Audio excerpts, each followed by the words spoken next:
وزیر اعلیٰ پنجاب کے انتخاب کے پیش نظر تحریک انصاف کے اراکین اسمبلی مال روڈ پر ہوٹل میں ٹھہرے ہوئے ہیں۔ وہاں پر ان کی سرگرمیاں کیا ہے اور کتنے اراکین اس وقت یہاں پر موجود ہیں، اسی بارے میں مزید تفصیلات ہمیں بتائیں گے ہمارے نمائندے لیاقت انصاری۔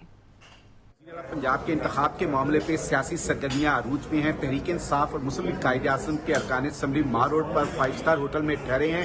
اس وقت پی ٹی آئی کے چیف وپ اور پی ٹی آئی کے دیگر ارکان سے بات کرتے ہیں کہ ان کے پاس نمبرز کیا ہے۔ سب سے پہلے سید عباس صاحب جو ہیں chief whip Punjab assembly P T I, ان سے بات کرتے ہیں۔ شاہ صاحب، کتنے آپ کے ارکان اسمبلی لاہور میں اس ہوٹل میں جمع ہو گئے ہیں؟ بسم اللہ الرحمن الرحیم۔ شکریہ جناب۔ میں آپ کو کہنا چاہوں گا کہ آپ نے دیکھا ہے کہ ایک جوش ہے عوام میں۔ یہ اصل میں ممبرز کا جوش نہیں ہے، یہ عوام کا جوش ہے۔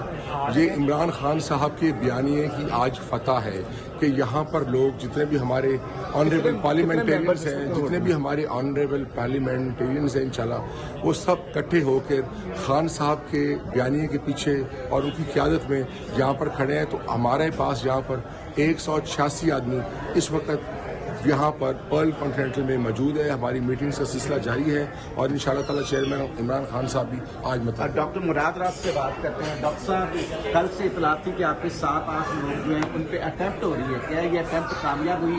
ایک تو کامیاب ہوگی شاید۔ دیکھیں، ان چوروں کا یہ جو زرداری آیا ہوا ہے، ایک سب سے بڑا چور جو ہے، اور شریفوں کا اور یہ نون لیگ کا، ان کا طریقہ کار یہ ہے۔ اب مجھے یہ بتائیں، الیکشن کے رزلٹ آ گئے، یہ کیسے ہو سکتا ہے کہ ان کے بندے ہمارے سے زیادہ ہوں؟ یہ کیسے ہو سکتا ہے کہ ہم نہ جیت پائیں؟ یہ ہو کس طرح سکتا ہے؟ مجھے یہ بتائیں۔ تو اس کا مطلب پیسہ کہیں نہ کہیں چل رہا ہے نا، کوشش تو وہ کر رہے ہیں جو نوٹوں کے ساتھ عمران خان صاحب اور پی ٹی آئی نے اور پاکستان کی عوام نے کیا۔